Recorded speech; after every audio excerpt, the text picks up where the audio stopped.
I want to welcome everybody to the board meeting. We are going to start, well, let's excuse Derek first. He's not here with us tonight. Now we'll start with the pledge. I pledge allegiance to the flag of the United States of America and to the republic for which it stands, one nation, under God, indivisible, with liberty and justice for all.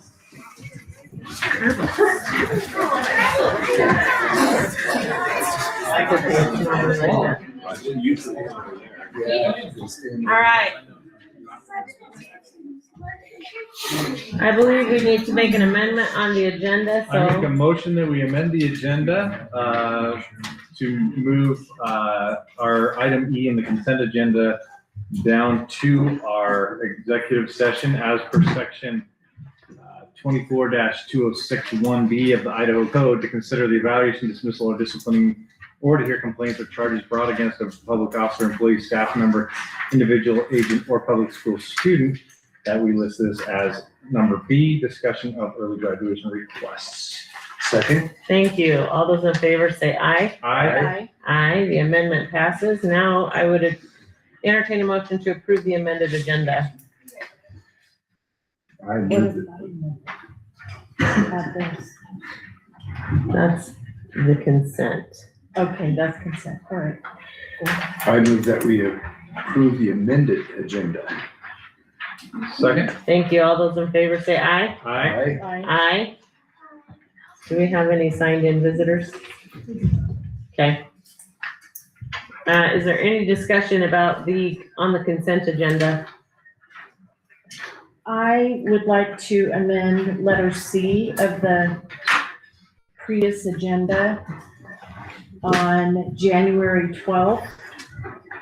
Just to add The minutes. Amending the the minutes, Yeah, excuse me, Mhm.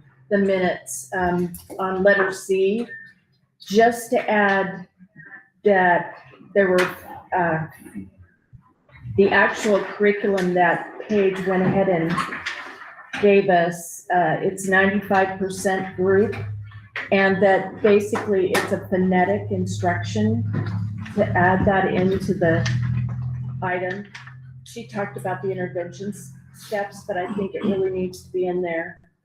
To make sure that it's clear that it is the phonetic instruction. It's a phonetic instruction curriculum, yes. Is there a second? Second. Thank you. All those in favor say aye. Aye. Aye. All right, now, is there any other discussion on the consent agenda? No. I would entertain a motion to approve it. I move that we approve the consent agenda. Second? Thank you. All those in favor say aye. Aye. Aye. Aye. Let's go to our discussion items. Mr. Hinkson, you are up to the podium. We have a tremendous group at the middle school led by Ms. Christy Johnson, who has done an amazing job. This program was started by Jen Sanford years ago, God rest her soul, and since her passing, Ms. Johnson has stepped in and done a tremendous job. And so I asked her to speak, and she said, no, the kids can talk. But Love they did some wonderful things over Christmas.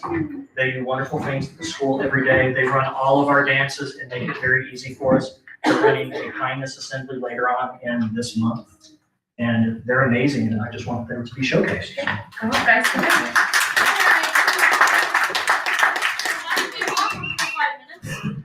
All right, make sure you tell us your name.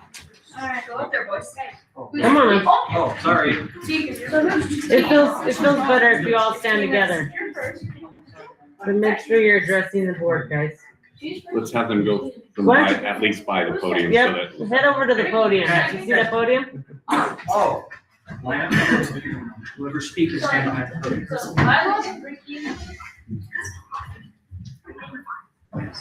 Hello, I'm Kaylin Purnell, and this is our presentation on our leadership. We will tell you what we did to help Middleton and help our school this past winter. Let's dive right in. I am Ricky Makova, and I'm going to talk to you about the fundraiser that funded all that we did this winter season. At the winter dance, we had food, entertainment, and an amazing DJ that hyped up the whole crowd. We raised $1,700 at the dance, and that funded most of the shopping trip. And I will let Mac take over this now and tell you about the shopping trip. Hi, my name is Mac Nine. I'm going to be telling you what we did for shopping for our families. So, as a whole leadership class, we went and bought presents for 2 families that could not afford Christmas. And so, we used the money we made from the dance. And I'll let Tommy take it. Hi, I'm Tommy Johnson, here to take you into our part of wrapping presents. After we had shopped, it was time to wrap the gifts we bought from Target. We went back to the auction, and then we wrapped the presents, which took a while, but went faster because we set up little working chains for each person. There was a gift giver who would give it to the rapper would wrap it, and the last person would ID the present by marking them off with the age and family drop-off number. After we had wrapped it and marked the presents, we delivered them to the drop-off location at the community center. All right, now handing it off to Lila. Hi, I'm Emily Hamlet, and after we had gone and dropped off all the presents, we walked over to the cottages. For the past 2 weeks, we had making special handmade Christmas cards for everyone. We handed out the cards and sang Christmas carols we had prepared before then. We had a lot of fun and saw a lot of joy on their faces. After we sang the songs, our student president played the piano. After all the fun we had at the cottages, it was time to go back to school. Hi, my name is Levi Peters. Now let me talk about how we set up dances. First, we would pick a location, say the auction, and then we would plan around it. So we'd set up streamers, match the theme of the dance, and then we choose jobs for dance. Some people choose multiple jobs, like me, for instance, Ricky, and Tommy. Also Matt, too. Sorry, Matt. And then, like, if you just see leadership student, just in general, just anybody from the school, just give them thanks, because it probably do, just so much. Hi, I'm Tegan O'Brien, and when we brought all of the things for his family and with Carolyn, we knew that they would be happy with all these things that they would get instead of nothing for Christmas. Seeing the smiles on their faces brightened up all of our moods, knowing that they were having fun when we were there. Us being there really warmed up the Christmas spirit. Knowing that their family was not coming to see them, they felt happy that someone came to spend time with them. Now we will show you photos from that we did. So the slideshow is what the kids put together. They put together this entire thing and wanted to present it to you. Do you guys have any questions for our students?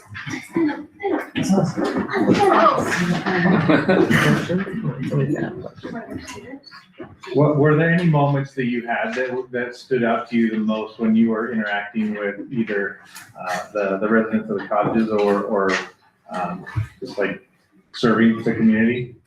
At the cottages, there was probably a 90-year-old lady who couldn't open a card, so I had to go and help her open a card. Yeah, it was nice. It was one guy's birthday there, and so that was very memorable, and we all sang happy birthday to him. And a lot of kids gave their card, or Christmas card to them, so that was very good. Do you guys feel like because you've done this, more kids want to be a part of leadership? Yeah. Yeah, heck yeah, absolutely. Most of my friends are like, oh, house leadership, is it fun? I might join. And I know 4 kids who signed up. Very good. Thank you for paving a path. Any other questions, board? Thank you, teachers, staff, administrators, for empowering these kids. And you kids, you're awesome. Right. Thanks for making our community better.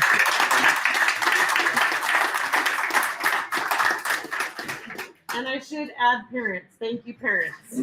Yes. All right. Let's move on to the new clubs. Mr. Hinkson, you just like that podium tonight. You're back.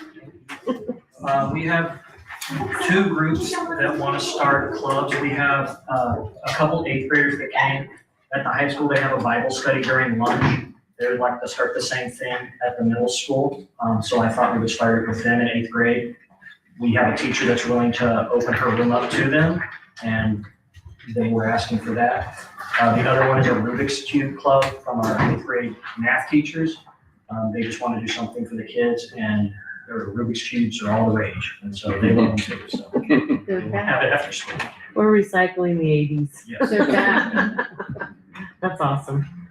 That's great. Any other questions, board? No. Thank you. Thank you for providing opportunities. Yes, ma'am. Thank you. All right, Mrs. Goodson, let's talk about some new courses.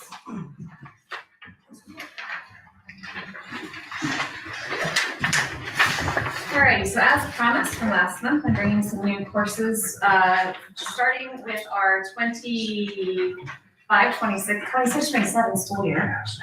The first course, new courses that I would want to talk about, filmmaking 3 and filmmaking 4. We had previously approved in earlier years filmmaking 1 and 2, and as that program has expanded, wanting to add on that filmmaking 3 and filmmaking 4. There is also a Design Your Future course that I'll let Superintendent Gee share a little bit more about. Design Your Future is a course that we've been collaborating with Design Tech High School that's based out of Santa Clara. This is the same school that we've collaborated with over the last 3 years for the Innovation Diploma. Our students have actually gone and presented at their it's kind of like a TED conference, but it's for their projects. We've had students from Middleton High go and present there. And that was all for the Innovation Diploma, which is centered around a design thinking plan. But Design Your Future is actually one that we have been working with them to develop. We've been a part of developing this new course with Design Tech High.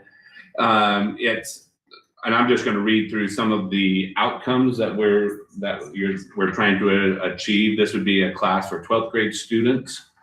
Adaptability, self-awareness, relational intelligence, self-direction, project management. And the goal of this course is one to identify, and it's got up here, identify what they call a wicked problem. And a wicked problem is actually one phrase that was coined way back in the 1800s as a problem that is a challenge that doesn't have kind of set parameters around it. It's sometimes hard to even identify and articulate what the problem is. And it just forces our students to work through the process of researching, going out to solve problems. But beyond that, it's a way of giving them, building a portfolio to take them into their next steps. This would be a class that for 12th graders next year, it would replace the senior project. It would take the place of that. They do mentorships and field work. There's required internships or apprenticeships that they have to do as part of the course. But it's going to be designed by them. The course, their projects, their plans, all of that. And we've been working with on finding the right teaching setup, and we've actually determined, and the high school administration has agreed that Mr. Hollinger, Mrs. Anzalone, and Mr. Yancey would actually be team teaching this course with one of the counselors from the school. So it's something that we're trying to give another opportunity, another option for that senior project as more of a step out into the career, their career paths for those students who maybe are looking at an innovative pathway into their career. Maybe it's not necessarily just right into a post-secondary class. Maybe it's going to go out and start their own business, those kind of things. So it's kind of a wide open course, but with the guidance of those administrators as the teachers, we feel like it'll be a good opportunity for them. So they need to identify They call it a wicked problem. like Wicked, the show. Yeah, but it's not, it's really more not, like an acronym, isn't it? yeah, it's not referencing wicked. the show. No, I know. It's just the Like a word. problem in the It's not like a world wicked- to solve, yeah. No, it's not WIC-KIT. Okay, It's that's what I WIC-KIT. wanted. Okay. Thank you. Any other questions on that? Mr. No. Goodson, anything else on that one? Okay.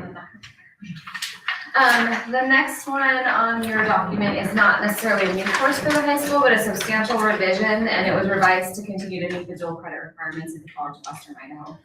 So that is to our social psychology class there. So Mr. Dean has been working with the College of Western Idaho to make sure that we are still in alignment with what they require, so that we can still offer that class for dual credit. You'll see on the middle school end, if you go down further on the document, we have 2 new courses that we're presenting at the middle school level. One is creative writing, that's an elective for our grades 6 through 8 students. This will enhance the amount of opportunities that they have in their wheel.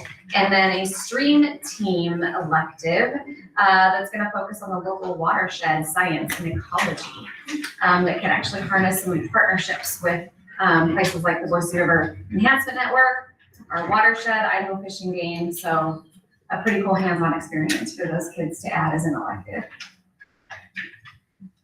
One course that we did not feel like we needed to put on for a new course, but I think it would be good for the board to know, is that the middle school is working to integrate some middle school 101 strategies into our 6th grade social studies class Nice. during the first semester. So things like, how do I send an email? Well, maybe one of the assignments is that they actually have to email the assignment to the teacher. Or how do I use Google Classroom? It's, let's teach you how to use Google Classroom for our social studies class. So it's not necessarily a new course, but we wanted to let you know about some of those strategies that we'll be embedding, so that all 6th grade students will receive that in the first trimester. We appreciate that. And hopefully it'll help them transition from that elementary level to the middle level a little bit smoother. Good idea. Very good. I think we just maybe assume that they figured that out, right? You're shaking your head. No, we don't assume that. But I think the general, you would think, okay, they're tech savvy, but no.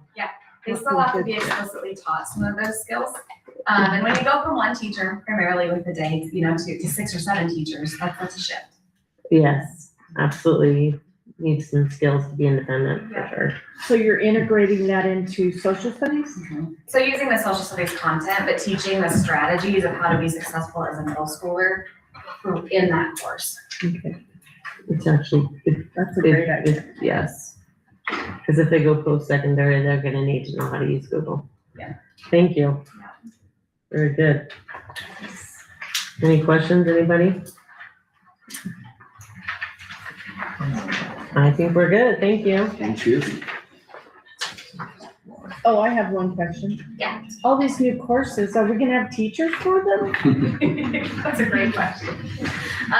Sometimes some of these courses, if they fill, like if you approve these, obviously we need to fill the sessions with students in order to be able to offer. So that. some of them won't maybe not take off. Some may not. Some that we've offered before may not have enough student interest to fill it. Okay. Well, like the filmmaking 3 and 4 would still be in the same class with the filmmaking 1 and 2. Right, they just, Yeah, they They just could get run those credits. technically the same period depending on the amount of students. They just differentiate differently during the class period. oh, okay. Well, I'm kind of excited. I'm glad for the creative writing piece too. Yeah, it's very exciting. That'll just happen when they have to be innovative in 12th grade. In that design your own future class. You got it. Thank you. Let's move on to, while you're up there, go ahead and let's go to the graduation report. Yeah, so we finally have all the state information for our class of 2025. So I want to share that information with you. If we'll go to the next slide, Lisa. I want to kind of recalibrate us. I go over this every year to explain how we get the data. So it's broken out into 2 categories with the class of 2025. We either have graduates who met the standards, or they were an early graduate, or we have non-graduates. Those are the 2 classifications that the state looks at. Those could be confirmed dropout, if the student was expelled, if they transferred to adult education, got a GED, transferred within the district to a I should say different school, completed adaptive requirements, reached maximum age, or unknown. Maybe they left our school district and didn't know why. So those are the two classifications to keep in mind. So the next graph talks about what the cohort is. So when we look at our graduation rate, the state views it in cohort data. So they look at that cohort as all students who started with us in the fall of 2021 and remain with us and graduated in the spring of 2025. Now, in that, we have a lot of movement. We have a lot of students come and we have a lot of students go. And it is our job to track them to determine where they went if they left us so that they don't end up as a non-graduate on our list. Because if we can prove that they transferred to another state or to another school in the state of Idaho, then they get removed from our denominator, which helps us increase our graduation rate. Are there questions on how the cohort's defined?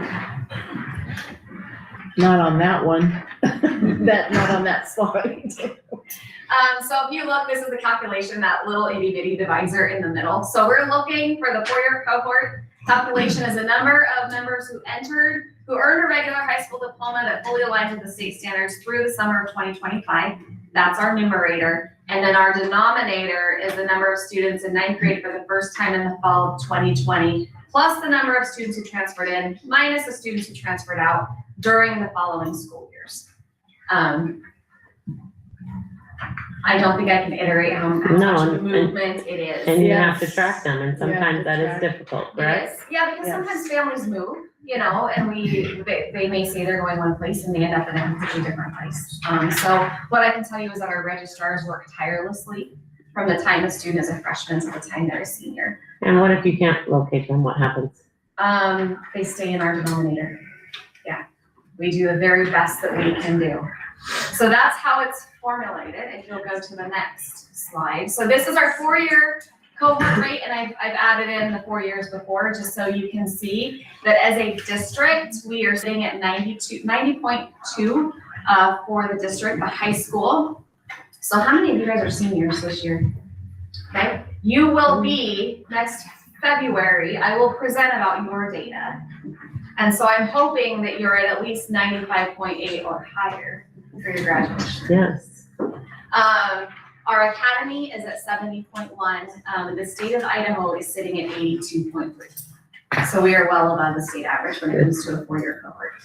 And I might just make a note that graduation rate for the Middleton Academy as an alternative school is one of the highest It is. in the state. Yeah. Those alternative schools generally have a much lower graduation rate.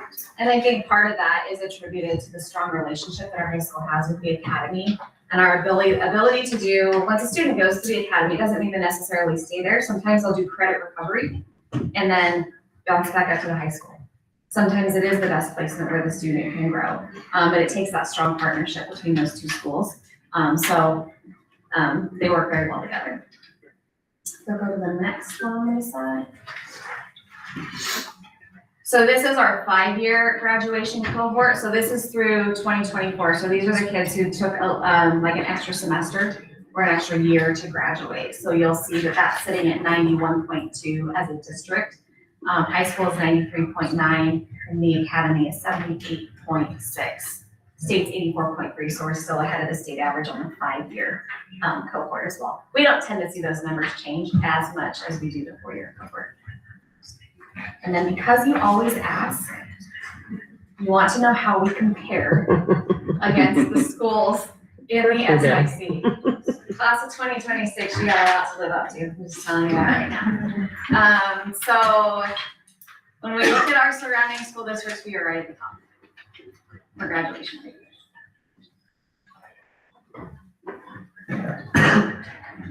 Very good. Yeah. It's something our schools can be very proud of. Again, it's the, they make sure that they get the information needed from our students so they do the best that they can. That's good. Do we have a feeling yet on what change might occur once we impose a new graduation requirement as the principal suggested the last meeting? If that's gonna really affect the graduation rate? Well, I think when we look at that, it's that if the student doesn't pass the ISAT, then we've got a remedial course their following year. So I don't anticipate that that has a negative impact on the graduation rate at all. Okay. And is there also a statistic for students that we haven't lost track of them, they haven't passed on or whatever, but just they're still in our district, but just don't graduate? That's a different statistic. Repeat the question again, I want to make sure I'm understanding what you're asking, Jay. Well, if there's, the percentage of people that don't graduate includes those that we've maybe lost track of or for whatever reason. Do you have a different statistic for those students that we know are still here, they're in the district and they just can't graduate or don't graduate? Those students typically, if they don't graduate in our 4 or 5 year cohort, look for other alternatives such as a GED, or they go straight into the workforce.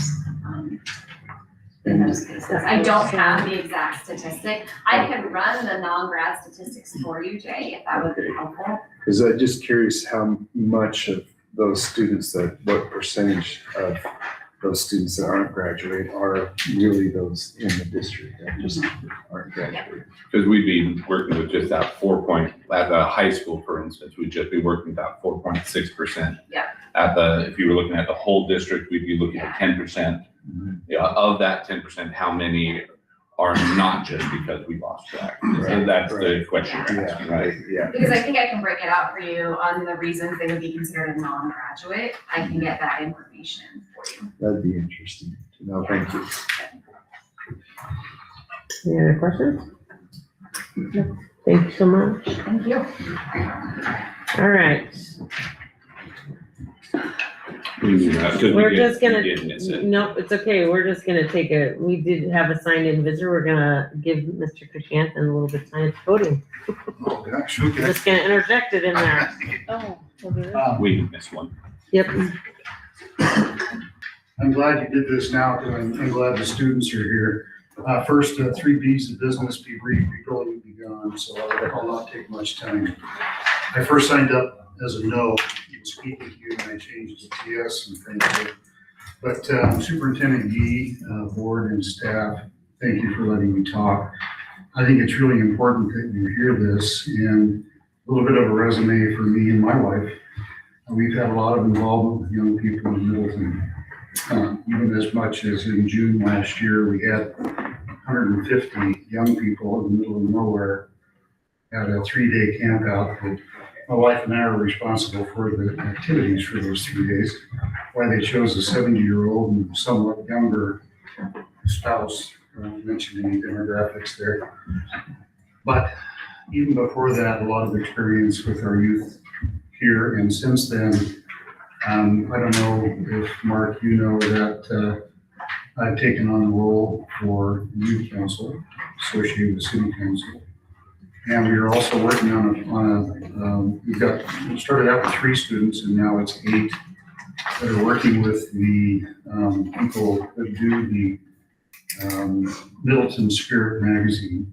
They're donating 2 to 4 pages in the magazine each month just for students to write in. We know it's a competition with screens for people to get print ads, and so they know it's going to be an uphill. But they've got a lot of topics, and they're really excited about it. Mark Shishu is going to have pictures of these students on the magazine. So I could go on, but the point to my standing here is, with having had as much experience with the youth in our community over the years that they've been here, I can tell you with a very high degree of assurance what quality young people we have here.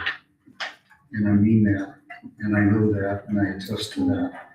Just the 150 kids that we had in one place, we had where young men and young women were together in a 4-hour event. And it was just amazing to me, having come from the state of Washington, how great these young people are. And on and on and on, example after example. But largely, it's due in part Superintendent Yee, to your board and staff, and all the amazing teachers that are here. What's that? And parents. And parents is where I was gonna go, and it's kind of like a baseline of all of it, Mm-hmm. is that we have a great community of people that are involved in the lives of their families and their children. And there are a lot that don't have that. My wife is involved in the foster care program for many years, well, for a while. We know that not everybody has families that are great and good people. But my point is that really I'm awe-inspired, honestly, truly, I'm saying this from the heart, at the quality of the youth. And it's through a lot of hard work, thought, and I truly appreciate your efforts, and I wanted to pass that along to you. Thank you. Thank you very much. Yes, appreciate that. All right, let's talk about the calendar. Okay, this is not something that we would normally propose. The first calendar item is actually for this current year's calendar. And I would like to propose to the board that we sign May 14th as a day for our elementary students only. This would be pre-kindergarten through 5th grade, to not attend school that day. And our teachers would actually come in for training. And I'll lean on Mrs. Goodson if she's still here. Okay. I'll lean on Mrs. Goodson if you have any questions about the specific training that we'd be doing. But what we find is that oftentimes during the summertime and into the fall, it's hard to get everybody together to do the kind of training that you need in preparation for the new school year.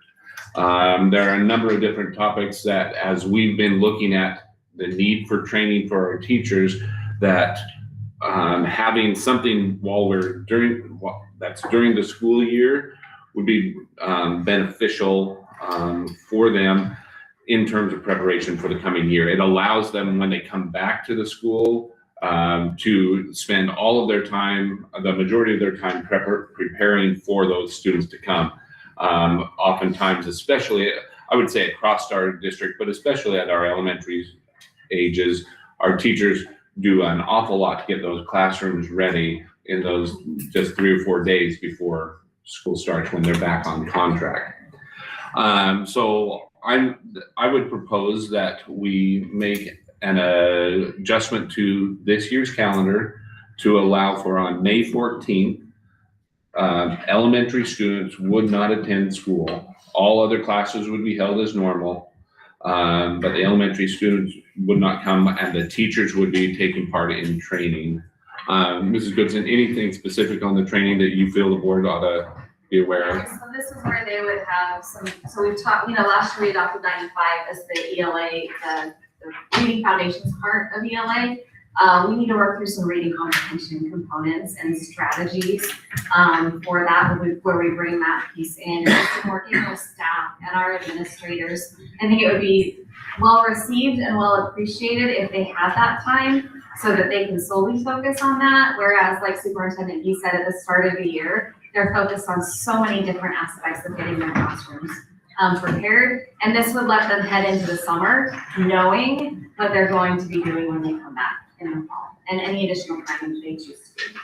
And we also chose that time because it's after the testing windows are completed, but it's before the last couple, we haven't hit the last 2 weeks where all kinds of end of the year type things are coming, to kind of try to hit that sweet spot before that all happens. So that's my proposal to the board. If you have questions. Well, on our next agenda item, we have the calendar draft for 2026, 2027.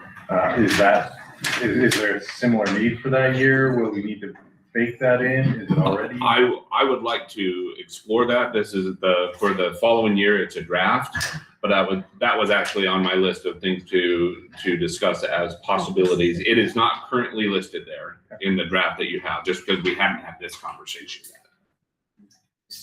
Will you be having anybody representing 95% the curriculum come in and do some training, or? We're taking the strategies from the reading comprehension components of 95% and other research-based pieces to really look at how do we use and vertically align strategies for reading comprehension, but then allow for utilizing the resources that we currently have as the content for that. For example, you might utilize this particular novel to teach inferencing. So those types of discussions.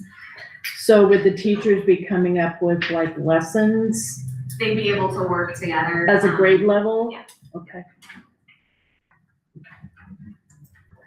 I guess to me, it's probably just more making sure we vetted that material. We Right. already have. Right, so. because we already have that material, So so it would trying be to new find- material. And we want to make, if this is something that the board chooses to approve, starting tomorrow, we'll start getting that information out to parents so that they can make plans, based on what's happening in May. So I just thought of another, will they do it in each of their buildings? Or will you bring them all together as a, So we're gonna bring them all together during the, I think it's the April PD Friday, and have like kind of like an overview conversation. And then they will be in their buildings by grade bands, so that they can collaborate in their PLCs or their professional learning communities within their buildings. And then we'll bring them, when we do come back all together in August, we'll bring them back again, as whole grade level teams. so just out of curiosity, you're not adding another professional development day in May Not, on a Friday? no, You're doing it on a Thursday? because we don't, because of contract times, we wouldn't be able to add to it because of the contract that everybody has signed. Okay, And we have enough instructional hours at the elementary level. Any other questions on that? No, that's all I have on that calendar item.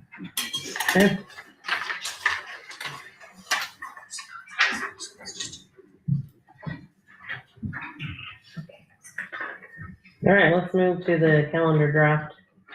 Okay, so calendar this is the proposed calendar for 26, 27. This is currently out with our teachers as well. We did a lot of this work last year, as the calendar committee got together. A couple of, important highlights on this particular calendar. You see the beginning of the school year as the, August 17th. This year, we're about the same time, but in order to make that work for this year, that actually pushed us beyond. Okay. I'm hearing my voice from the ether there. We had to go beyond Memorial Day this year in order to get all that in. This calendar, we can start on that same day, but we don't have to go beyond Memorial Day. Do you mind scrolling up to show May? Yeah, so you can see that we would end that and Memorial Day would be on the 31st. We would be done with school before all of that would take place. So we wouldn't have to go into June or anything like that. Most of the other characteristics of this calendar remain the same, with the exception of just a couple of things. The first is January 4th. This is the day after we get back from the Christmas, New Year's holiday. On the 4th, we would look at, this is a change from this year, but it's similar to what we've done in previous years. Previous years, when they came back, we would give the teachers that 4th as one of the professional development days for the month. And that allows them time to get ready for the students as they come back. Give the students one extra day of holiday during that break. And then they come back and we're into the first day on the Tuesday the 5th. In order to make that work, at the secondary level, we had to find another day. But what the high school has recommended is that we remove the PSAT and SAT as required day for that. Right now what we do is we have on PSAT day, 2 grades come and 1 grade is taking the test, others are preparing that way. And then in the SAT, we do it the opposite grades. And so you end up with, at the high school level, I should say, not just, I said secondary, but I mean at the high school level. At the high school level, we would still offer the PSAT and the SAT, but it wouldn't be a day that the students missed. All the students would be coming for that whole day. And that would allow us to, in terms of hours and days that students are in session, that would allow us to meet the same criteria, the same number of total days. If we did that, move that to January 4th. The alternative to that is to have school on January 4th with all our students, and we replace the professional development day for January on either the 8th or the 15th. So that's the recommendation that had come from the calendar committee and administrators. And then the other question that is different than this year is one that is being discussed with our teachers right now. In February, you see on the 25th, this year we did not have the spring. We don't have the spring parent-teacher conference listed as a time away from for the students to stay home and the teachers to meet with parents. This adds that back in. And that's been a request from some, and some teachers have requested having that as a day where they're still able to meet with their students and prepare their students. But for the most part, what we'd heard the teachers that for this year, not having the parent-teacher conference in the spring was something that a lot of teachers and administrators felt was going to not be as beneficial for our students as it would be to be able to have that time, especially with the students. What a lot of them have said is in November, when they have their regular parent-teacher conference for the fall, a lot of times that's where you've had the students for a couple of months now, you've got a good idea of where they're at, and you're talking about where you can make interventions and different things.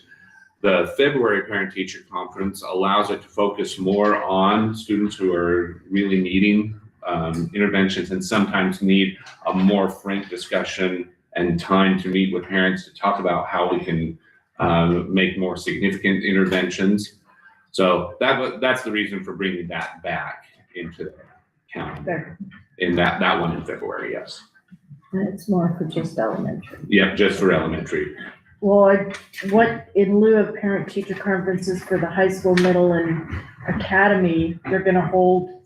Those parent engagement nights, like when we held the school board meeting up at the high school, Yeah. that was the high school's parent engagement night. Right. Getting parents there to be able to interact with the teachers and their students in a different way than the traditional parent-teacher conference, as a lot of our teachers and our parents were suggesting that because of how connected they can be to what their students are turning in and seeing all that online, they felt like that interaction was still important and having parents be a part of their students' education, but having it as a traditional parent-teacher conference wasn't as beneficial. So over the last 3 years, we've done that now for 3 years, and it's been, for the most part, the participation has increased every year from our parents at all 3 schools.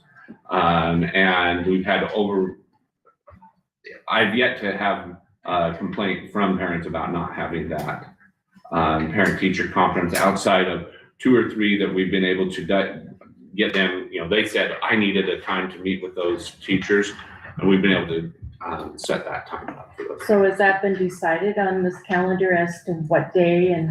No, that we allow each of those schools to set it so that it's not the same day, but the time required for the teachers to be there is built into this calendar. It's just, and so they have to plan on staying until 7 o'clock that night, just like they would if it were a parent-teacher conference night.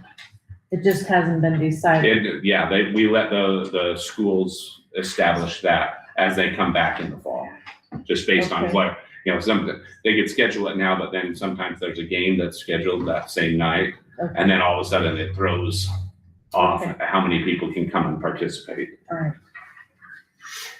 And again, this is a draft. This is an opportunity. If any feedback that you have, we'll share this out with our teachers, and then we'll come to request approval of this calendar in our March meeting.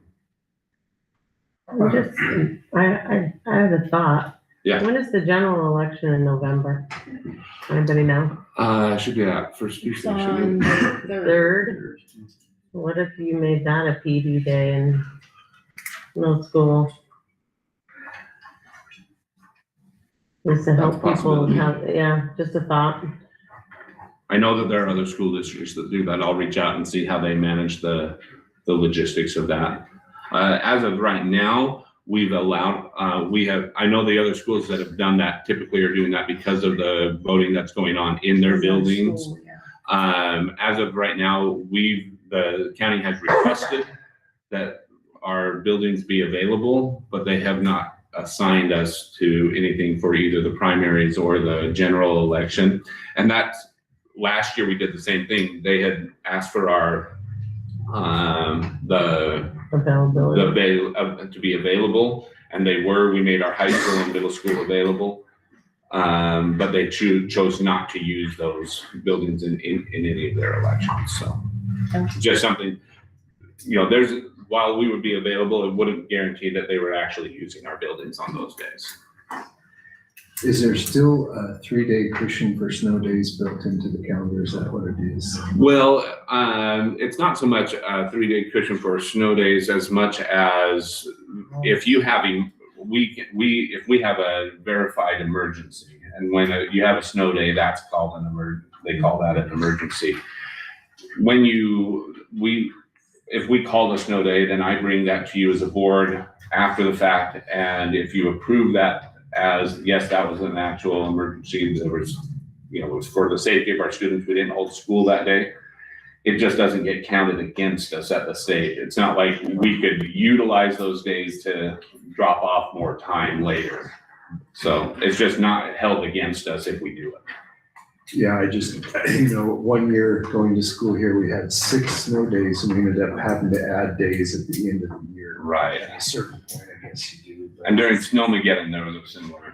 Yeah. So Okay. you bet. The only other thing is, and I've mentioned it before, I'm just definitely in favor of having more school board meetings at the high school for that. During that. Yeah, that was a great thing. Oh, that's fun. On the teacher collaboration days, Yes. there's only one day and it's split through the year. Do you know which day is it? Did they just decide? They decided, the way that we've done that is every school is broken up into their own PLCs. So oftentimes it's the PLCs individually that are scheduling that time. Just because, it's easier for 5 people to schedule a time that's gonna work for them than for 400 to schedule a time. So it is the PLC. It is their PLCs that they're doing. And then Can you tell everyone what that is? professional learning communities, which is Thank just a group of teachers that are coming together to collaborate. We often do that by grade level, subject area. Sometimes there's some of that time that is dedicated for staff meetings. So some of that time broken up over the year is so that the administrators can hold a staff meeting without breaking into contract. I just really feel like that time, there's not enough of that time. Right. One day split throughout the year, that's just, Well, but they still Doesn't can, seem- during when the kids go to specials or whatnot, their prep, at least once a week. I know there's teachers that do that. Yeah. They get together with their team and collaborate. Yeah, it doesn't limit the teams, but what it does is provides contract protected time that they can do that. We could do additional time. The cost of that would be either taking away one of the other professional development days and spreading that through. We could add a day to the contract, but that would then require to be a part of our negotiated agreement because it's adding days. It's not that it couldn't be done, but it's something that we could explore as well. well, as far as teachers though, you don't always have the group having the same special time, do you? Not Well, by necessarily. grade, usually you're a team, right? By grade, probably not in the high school level, yeah. Or Middle even in school. elementary? I don't know, I'm just thinking, Yeah, so So, it's something possible to add more time to that, but there's always, Yeah. as with anything else, you add something here, there's a cost somewhere else. that's true. And so Okay. if it's something you'd like us to pursue, we could generate what those options might be. Okay. Let's- Well, that's a good question. This isn't gonna pass right away. We're not, Next month is what Next we're month, looking, so, we're looking. can we please have a graduation date on there? Well, we have reached out to the Idaho Center to try and get it. Okay. Oh, yeah. Did we approve the do we have to, when did we do it? Didn't we do that in October? Did we? Must have been not paying attention. I thought it worked well last year at Idaho Center. Yeah, it was great at the Idaho Center. I think probably more accessible for families and parking and such. Even though the weather happened to be perfect, of course. But Yes. Thank you for all the hard work on the calendar. Those are all really good ideas. for sure. All right, let's move on to the fun borders discussion. Which you didn't, that was, Yes. So there's not any documents for this one. But what we have for I just wanted to give you as a board, kind of the layout of what we're looking at with the addition of our fourth elementary school. Last year, as you remember, the board approved that we had 2 phases laid out, and we approved the first phase of changing the borders primarily between Heights and Purple Sage. There were a few adjustments that got made with Mill Creek as well. But we did that to get as many students as we could into the building as it stands now, recognizing that in order to balance that between all 3 schools, the student capacity was going to be at least 106 or 107% of capacity at each of the schools, even if it was perfectly balanced. So we made our first step because to add beyond that capacity, we were going to have to bring in portable classrooms. And so we're in the process. We have those portable classrooms in place at Purple Sage, ready to receive. We're actually going to be moving some of our classes in because just to do the first phase, we had put some classes in the library and other places within the building. So we'll be moving those people into those classrooms as soon as the county gives us the occupancy permits. However, that was all done prior to our getting a 4th elementary, the funding for a 4th elementary. Now that that's in place, we have the possibility of either fall of 2027 or fall of 2028 to have that new elementary completed. And we're working through what that schedule might look like. Met with LKV and ESI just today, starting some of those processes in place so that we can bring before you as a board, here's when we would start, proposed ending dates and all of that.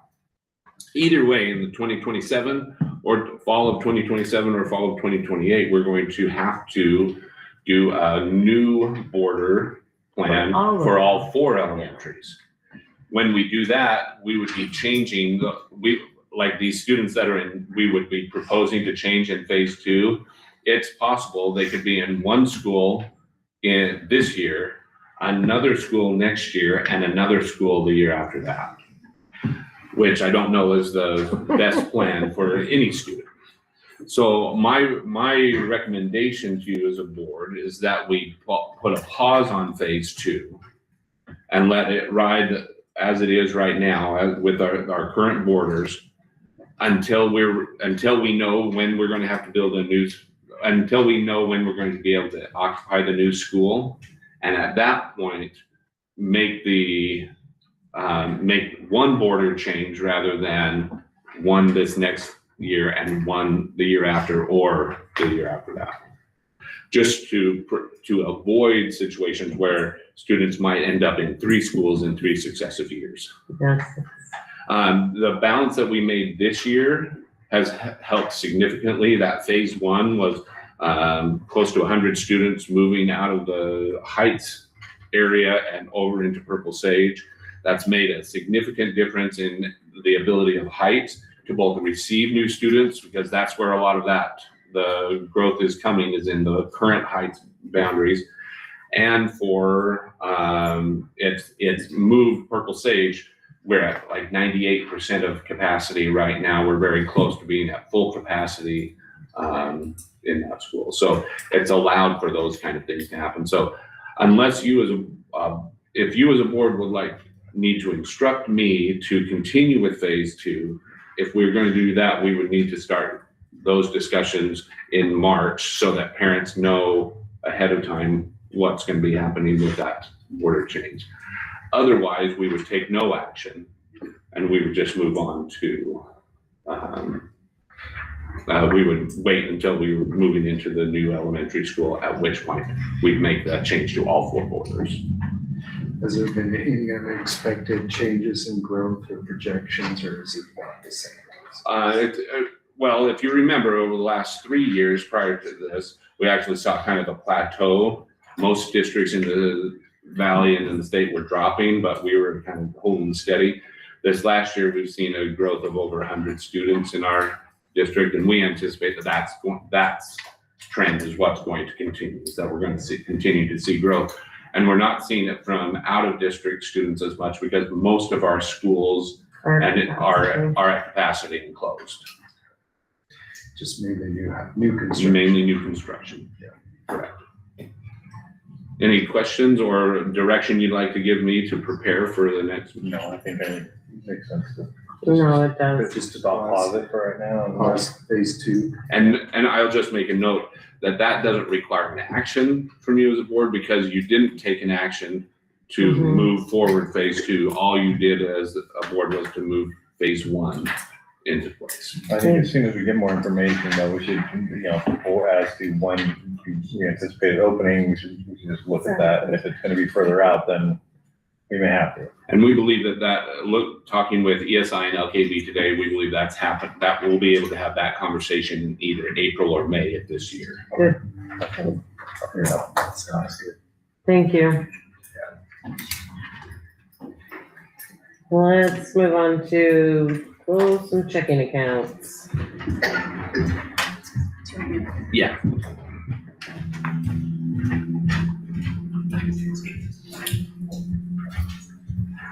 So our district currently banks with SunWest here in town. We have 2 checking accounts that are kind of inactive. They've been holding the same balance for about 14 months now. I am here to request your permission to close those accounts. SunWest won't close them unless I have it in the minutes of the meeting. One is the Middleton High School money market account. There's a $200, just slightly over $200 in there. They're not adding to it. Nothing's happening with it. I'd like to transfer that money into their current operating checking account. And that way that alleviates for our bookkeeper the need to reconcile an account with no activity monthly in the software.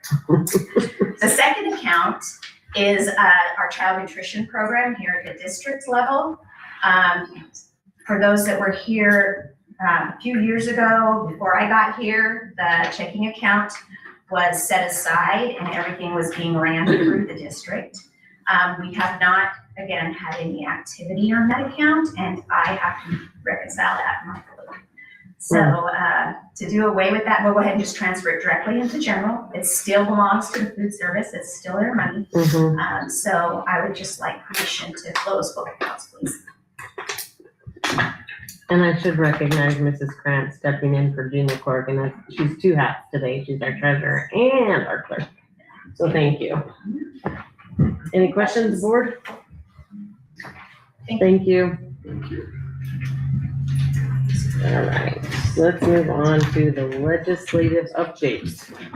Okay, I only have 2 primary things, and I think we've had some people with maybe other experiences and their different roles within the state from the board. But first, the RS for the bill that will allow us to not have to run the bond in order to receive the cooperative funds went to, the RS was presented to the House Education Committee today and approved by, the RS is just the preliminary It's kind of like filing. Pre-bill. Yeah, we're approving that it's going to come before us as a committee. So the the House Education Committee has approved unanimously to accept that as a bill that they will consider. Oh.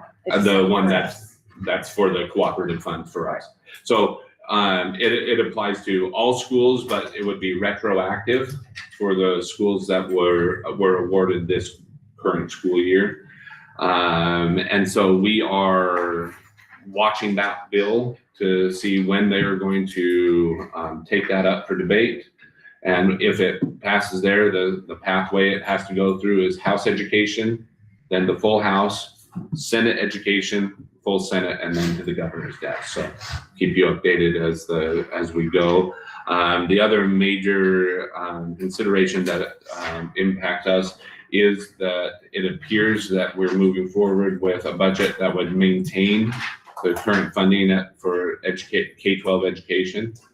There was some back and forth, and obviously nothing's set in stone, but that's where we anticipated it, where it is right now, that it would maintain that funding level for K-12 education. So those are some positive things. We got our, this is not necessarily Idaho State Legislature, but our U.S. Congress has been going through the ESEA bills, which is funds things like Title I, our special education, and those kind of programs from the federal level. All of those are either being maintained at the level they're at or a slight increase. So that's also positive news in terms of budget for the upcoming school. So that's my report. I don't know if there's others that. I just know we're talking about IDLA cuts. I don't know what they'll look like for. They did do a presentation, but I haven't caught that yet. Yeah, they've done a presentation. There hasn't been any. It would come through the JFAC bill. Mm-hmm. Right now, the proposed cut to IDLA would be $10 million. Yes. Which would be significant. Very significant. I don't think that's finalized yet, but I think that is the plan. And then they're watching the other online academies. Nothing else really comes to. I do have IDLA numbers if they want to know. You do have numbers? Go ahead. So over the last 4 years, we've had 2,059 students enroll in IDLA courses. Okay. And of that, so in this last year, we had 141 middle school students and we had 366 high school students. And so on average per year, about 500 students taking courses with IDLA. And truly those courses are really flexible scheduling, so things that may not be offered locally with us, classes that they're trying to get ahead with. If they need credit recovery, early graduation, summer homeschool partnerships. So that's really, sometimes there's medical reasons. That's really the reasons they're taking those classes. But really the benefit for us with IDLA is scheduling conflicts. It kind of opens some barriers. So when we don't have enough students to teach a certain foreign language, we can offer an IDLA course that would teach that, and then we can offer a different language on site. And so it allows us to expand some of those opportunities for students as well. It's helped increase our graduation rates, course completion rates, and then just school choice options for students as well. Absolutely. I know all of mine have used IDLA. The thing and we've never had to use IDLA as, for rural schools, they depend on IDLA if they can't provide an English teacher or a math teacher. We haven't had to use it in those capacities, but as we've tried to build our CTE programs, there's been situations where we needed to offer like a level 1 course, and sometimes we can partner with IDLA and do that remotely so we can build the program. So we have enough seats for students and really expand those options. We've also had situations where we've had teachers have to go out on leave mid-year, and if we can't find somebody certified in that area, then we can partner with IDLA and they bring in the certified teacher to partner with whatever substitute we have in place as well. And so there has been situations, not necessarily where we can't find an English or math teacher, but other specialty areas or ways that we've needed to utilize them and have custom sections with IDLA to help boost. I think it's been a fantastic tool for. The flexibility that it allows us to Yes. have, especially in some of those situations we end up with, we can always end up doing things that are best for students because we have that flexibility. administers that individualized plan, It right? does. Yep. So if you're enraged about it out there in the audience, go ahead and send your legislators a little love note. Because IDLA is a great tool, and I'm hoping that it survives, mostly in the capacity that it's at. I know that there's a AI bill as well, but that is probably a good thing. Right now, it's just directing the State Department of Education to create a framework that would be utilized in schools. That it doesn't give specific directives except to tell the State Department to work on it. No, I think that's probably wise. Doesn't the state still have like $1 billion in a rainy day fund that it could take? 1.6 billion. 1.6 billion that it Yes. could take from to maintain the Yes. budget, yeah. Seems like that would be a good idea. Yeah. Anything else? Anybody? No, I think, what next week is, we'll be participating in Day on the Hill. That is We're right, on the 16th and 17th. Going down to, the Capitol and spending some time with our legislators and with other groups of, school board members and seeing what we can do. It's our opportunity to go sit in the Senate Education Committee and the House Education Committee and ask questions, so it'll be a good opportunity. All right, let's move on to the levy discussion. Okay, so last board meeting, we had, the board asked for me to present 3 different options.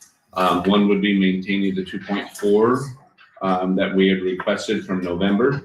One would be changing that to a $1.9 million request per year, and then the other would be lowering it to about 1.5, which is the last successful levy that we passed was for 1.5, which we passed in 2023. So what you see here is the what we generated with that. And our recommendation as our recommendations for each of those options in terms of the categories, if you as board members have recommendations for different categories, we do have to list amounts by category on whatever we put out on the ballot. So it's something that we want to make sure that we're comfortable with the amounts, regardless of what that total amount ends up being.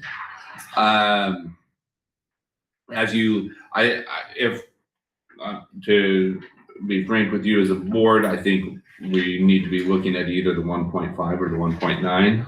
And as to which the public is more likely to get behind, that's where it'd be nice to have a crystal ball and be able to see where everybody's going with that. But I just want to go through some of the key points of what we would lose.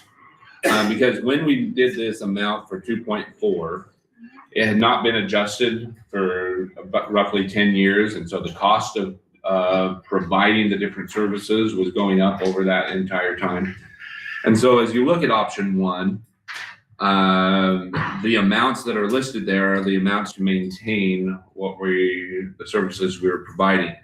And even though we did not have a technology section on that last, nor the classroom supply on the last 2 that we had passed, those would have to be included now because to provide the level of supplies, classroom supplies, or the level of technology, which would be the one-to-one devices that we provide to our students, we would need additional dollars.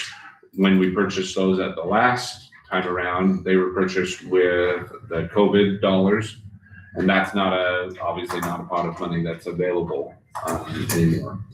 So those would be something that we would need to take into consideration. So as we looked at our budget, moving that from 2.4, which would maintain all the services at the level that we're at right now, to a 1.9, what you would see, there's not additional security officers. The original 2.4 would have added the armed security officers at our high school and middle school. So they're currently at our elementary schools, but this would add it to our high school and middle school. When you move from option 1 to option 2, there's no change in we would not recommend a change in certified or classified teachers. But it would pull that down so that it's just the elementary that would be funded for the security officers. Then and that also provides for 1 resource officer in that category. There would be fewer funds for curriculum renewal. So when we're looking at general adoption of new curriculum, renewing new curriculum, a lot of those are on licenses, so we renew the licenses. You're talking, for the size of our district, you're talking about a cost that can range anywhere from $600,000 to $900,000, depending on the subject area. I was gonna explain what the license is. Okay, so the licenses are when most of our textbook companies have moved from providing the full-on textbook that you throw into the backpack and take back and forth with you to providing a digital license to access all of that information, which we access through the one-to-one devices. We have some classroom sets of some of those hard copy, but we don't have those books available for our students to use that we could just distribute out. So in order to maintain some of the curriculum that we currently have, we would have to pay for the licenses to be renewed from year to year. Now, when we do an adoption, we typically will adopt those over a 6-year period. And so we pay that up front so that we don't have to do that. Because there's savings in that. Because there's savings in doing that, correct. So that we would have fewer funds for curriculum renewal, fewer funds for transportation, which would decrease the busing options for families. And by that, there are several routes within the community that legally we don't have to provide because they're within a distance that a student could walk. We provide it as a service for those students because it's actually a longer distance for the students to walk. But we would not be able to, some of those that are not legally required, we would have to stop What is the serving. distance? What is the legal distance? I want to say it's 1.5 miles. Okay. So we can provide that within that space if we choose, and we have been choosing to do that for some of our more far-flung that are, or maybe they cross a busier road and things like that. Yeah. Even if with a sidewalk and a crosswalk, which would allow them to have a safe path, it's still a long ways and increases the odds of accidents happening. And so we try to provide that, but we would have fewer funds for that, which just means there would be fewer options, and there would be people that would have to walk or take their children to school that are currently riding a bus. It increased the pay to play for families. It wouldn't mean that they had to pay the whole thing for this 1.9, but it would mean that there would be an increase. We'd be looking at close to 30 or 40% increase of the pay to play costs. Pay to participate. Pay to participate levels. There would be an increase for families in classroom supply costs. Right now, we pay for a lot of those required supplies so that the families don't have to. This would then require the families to pay for that. And then there would be fewer funds for regular maintenance that would lead to cuts in other areas, meaning if we can't use the funds, like for instance, regular maintenance, when we include that, that's also some of our bills. Bills go up, we have to pay that additional amount. We don't have a choice not to pay our bills. So when we pay for that, that's going to take money from the general fund, which now might come from transportation or classified staff or certified staff. We don't know what that will look like until we are then in that space, but we're paying more each year for those amounts. So that would be the amounts that we'd be looking at to move down to that 1.9. Are we going to decide tonight what option to choose? Well, what I would request from you as a board is to give me direction for that, because I need to be able to work with our attorneys to get the language correct, so that it would not be an official vote to tell it's gonna be this much, but I need kind of a direction so that I can get the right amount, because we have to have that language in for our March meeting.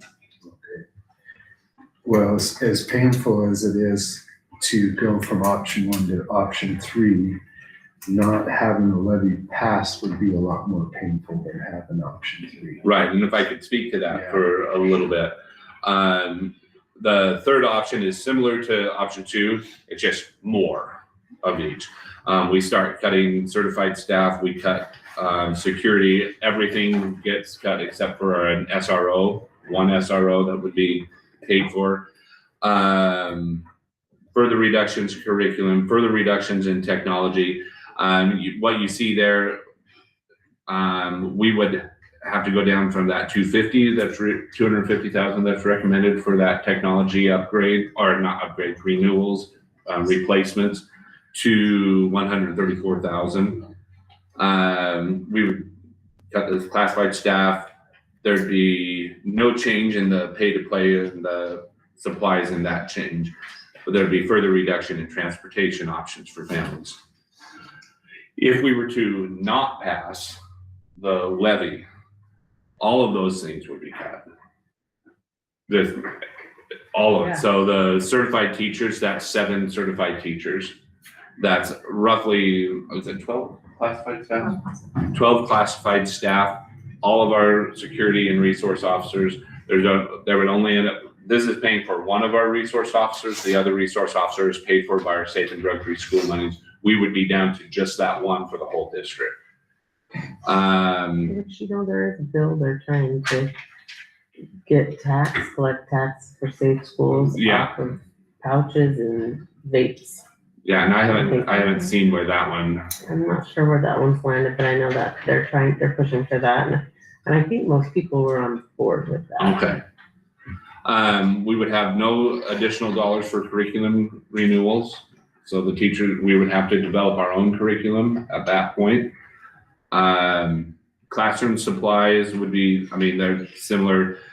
Transportation would just be more cuts to, I mean, we still have a legal obligation to provide transportation, so it wouldn't cut at all, but it would cut down anything that was not legally required to provide.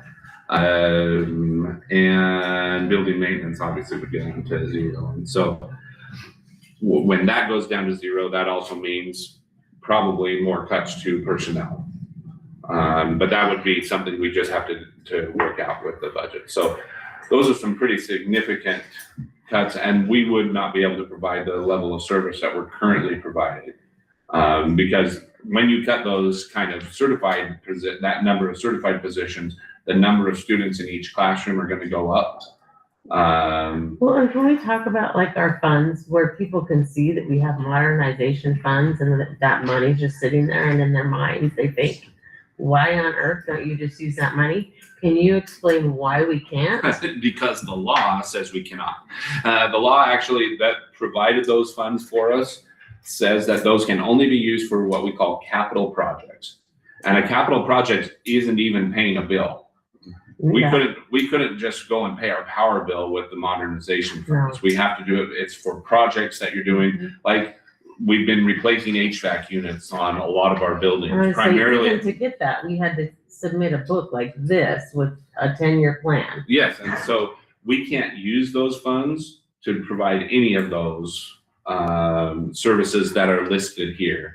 None of these items that are on our supplemental levy are things that we could use modernization funds to purchase. Which, so I know it's sitting there, but trust me, if we could use it, we would, but there's tape involved. Well, and I think another thing that's important for us to make sure our community is aware of, and this would be something that as we talk about the levy in general, is that we're not living high on the hog in terms of our carryover. No, There's actually a report that came out from Idaho Ed News that listed out all of the carryovers throughout the state.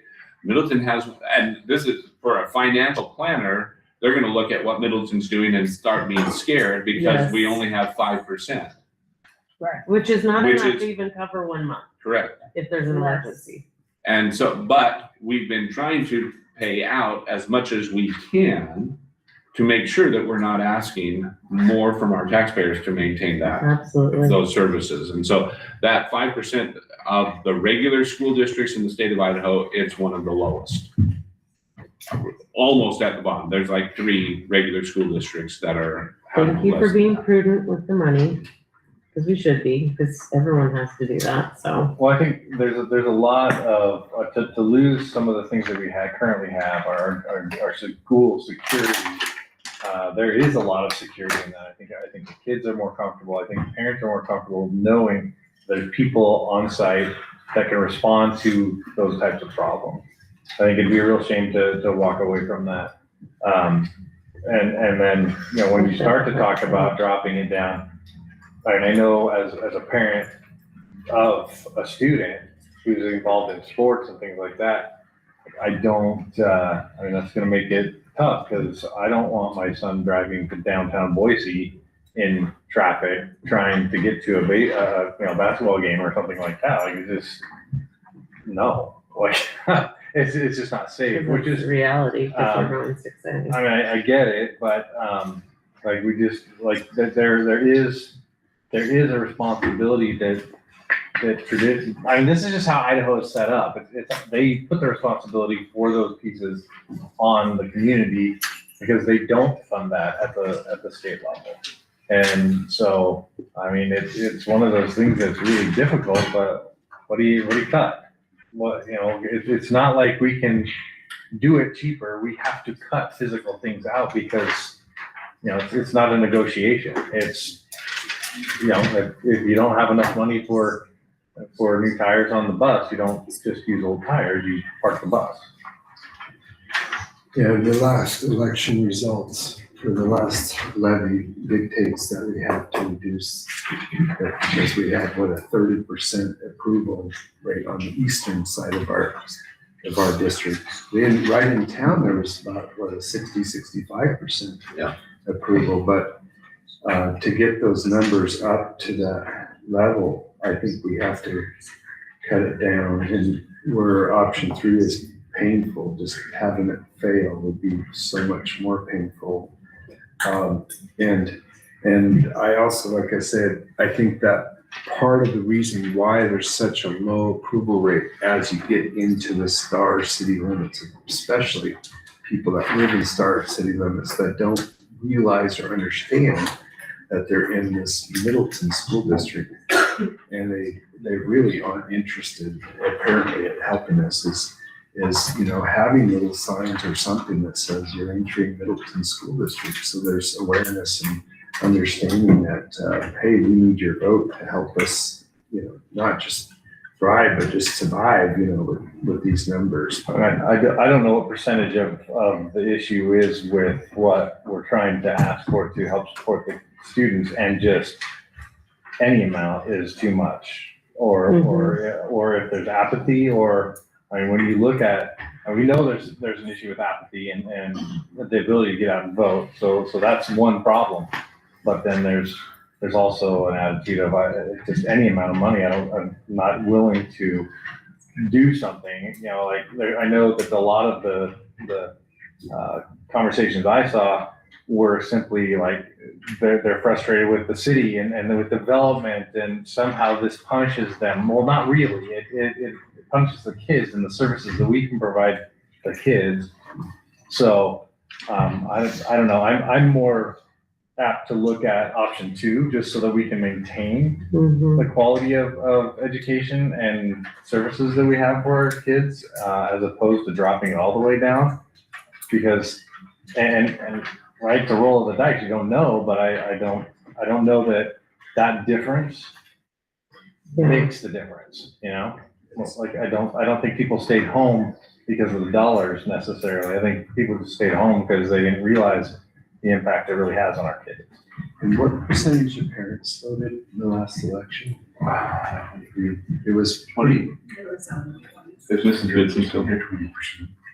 I don't have that in the front of my head. Yeah, it's in the 20s. Yeah, pretty Of our dismal, pretty unbelievable that all these parents are just staying home. They're not coming out to support the school.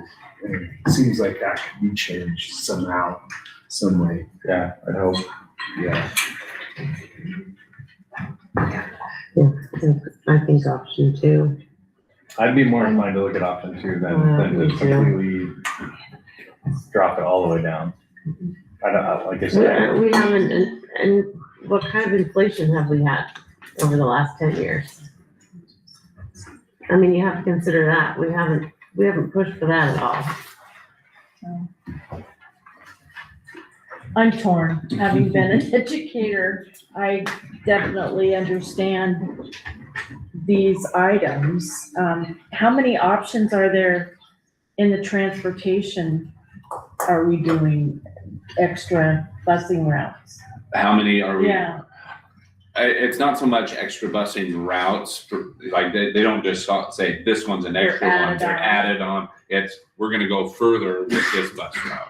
We're gonna pick up more kids with this bus route. And so what would end up happening is sections of current bus routes would be cut off so that that bus could pick up others that are further out.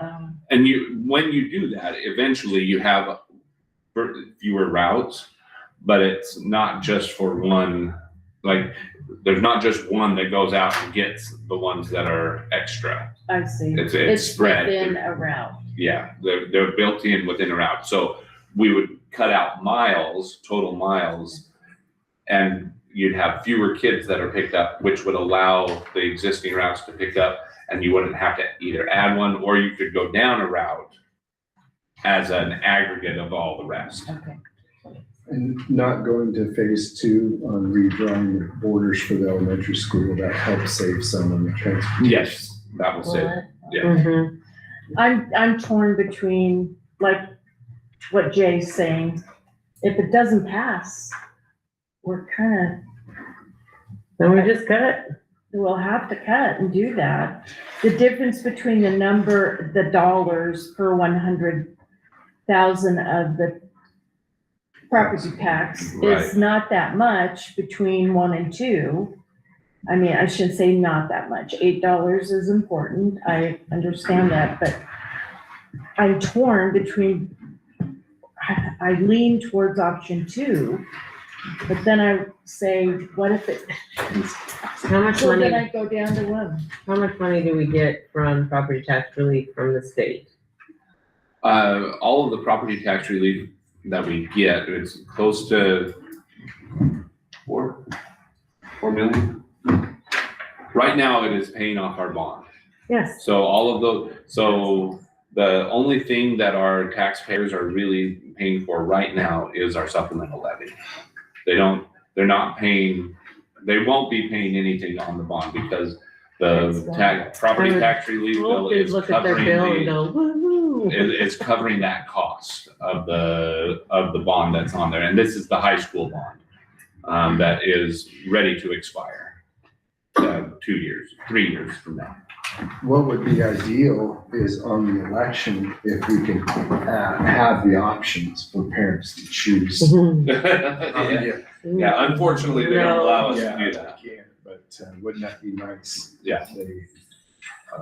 They kind of tried that similarly when they were trying to pass it back and whatever, and they broke it into 3 pieces and. Oh, for the bond. Mm-hmm. 3.75 million is what we Very good, receive thank as you. property tax relief. And that pays for that whole bond payment. So our taxpayers aren't going to be taxed. That bond's on the high school. High school. Yeah, there's only, a couple years left. 3 years. And then for 3 additional years after that, it will pay off the cooperative fund that we've got for the elementary school. Once the bonds are paid off, do we get any of that money towards our general? It goes to the supplemental. After that, it would go to pay for any supplemental levy. And then after that, if you don't have a supplemental levy, then it comes for use for capital projects. So we really just need this bridge for 2 or 3 years to get us by. Yeah. Correct. Yeah. Tough deal. I guess it'd be nice to have more feedback from the community if we were able to have a meeting and give them the community some feedback, giving these options, and so we have something to work with. Yeah, I don't mind setting up a meeting like that. The only concern I have is It's how his many time, attend. Yeah. Yeah, I I can know. make, I can. I'm gonna hold say one. no, because I've been to a lot of them. People Yeah. don't come. No, it is not worth his time. It Well, just- just to be clear, I would do it. I know If you he would wanted do to. it, but I think no. We have a lot when we did the supplemental levy, the community meetings that we held last time, we held 4 different community meetings. And we had a total of 3 people Wow. between the 4 community meetings that we held. Could we? So there was one we just sat there Could we for a few do- minutes and then we went. Could we do something maybe with social media where it comes out there? Here's your options, let us know. Yeah. And what I would do if you asked me to go that direction, what I would do is I would take those 2 options to our attorneys so that I have language for both, Perfect. because we do have to make that determination in the March meeting. And so I'd have language for both that we could provide you as a board so that regardless of which one you end up choosing to vote for, I mean, you have the there's language ways for it. to ask, to poll, not a meeting. Well, we have Yeah. the high school Sorry. Instagram experts, right? They can put that out there on Instagram. Yes, Get yes. Some feedback on that. Yes. Well, I think the biggest Just thing is FYI. that I would say we should target is voter apathy more than anything. And Yes. I don't, like, we have to make a concerted effort to educate instead of just hoping that people make the decision. Like, we're gonna have to do a little better job of outreach, because I don't think it was a dollar amount so much as just louder voices. There's apathy, and I think there's people that think we're just sitting on piles of money, which is that modernization money. Yes, it's there, but we can't use it for that. And I don't think that piece is communicated to them. All they see is the dollar amount, and they're like, you're fine. And they're hurting, and I understand that.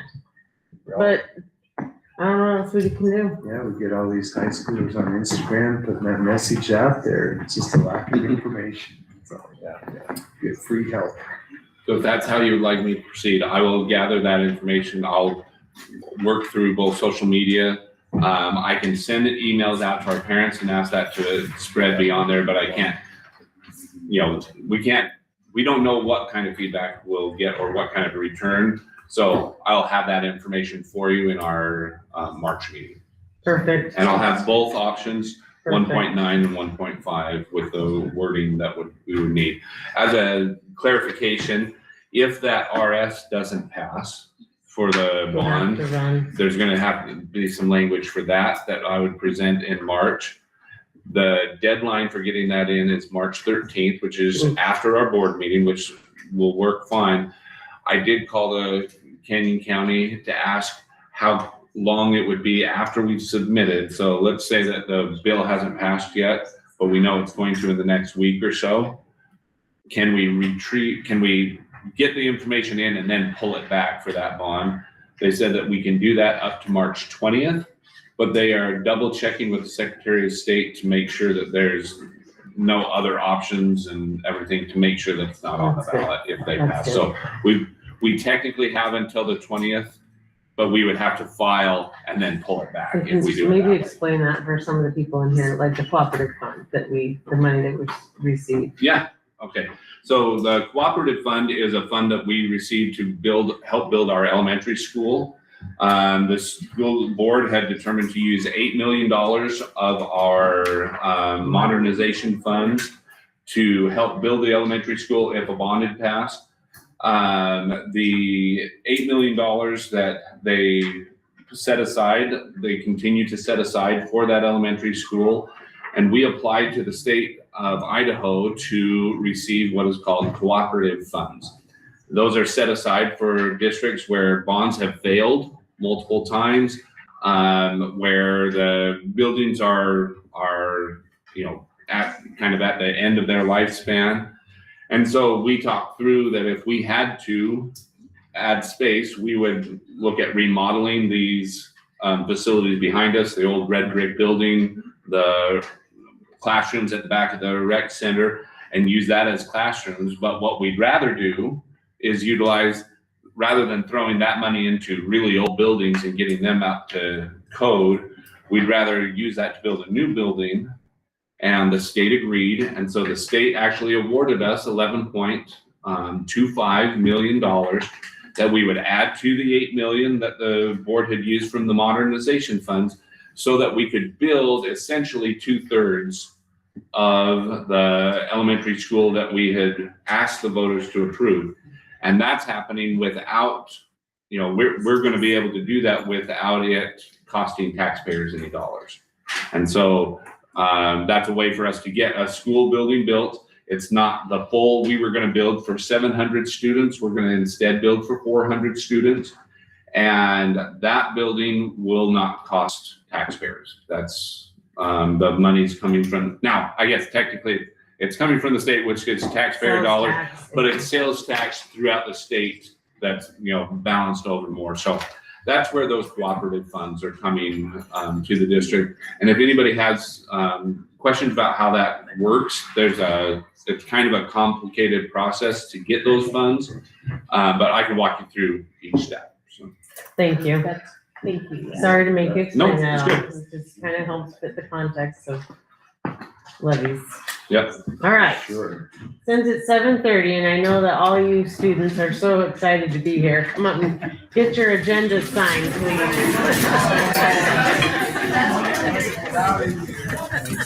Thank you.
All right, now everyone else that's stuck around, I know you're excited, we're gonna do policy now. And we'll turn that over to you, Mrs. Pennington. Sure. So, we don't have any changes on the first 4, and that first group of 3 is all attached together. It's policy 2320, the health enhancement education. Those are the same recommendations we came forward with during the first reading, and it's the most current ISBA updates. And that gets us in line with state legislation that was passed. Perfect. 3525 immunization requirements, there was no changes from the first reading as well. And if you remember correctly, there was a House bill that codified some existing requirements for immunizations in school children. So it's just getting that up to code as well. And I think there's one going in the There's another legislation one. right now that might affect all of that. Yes.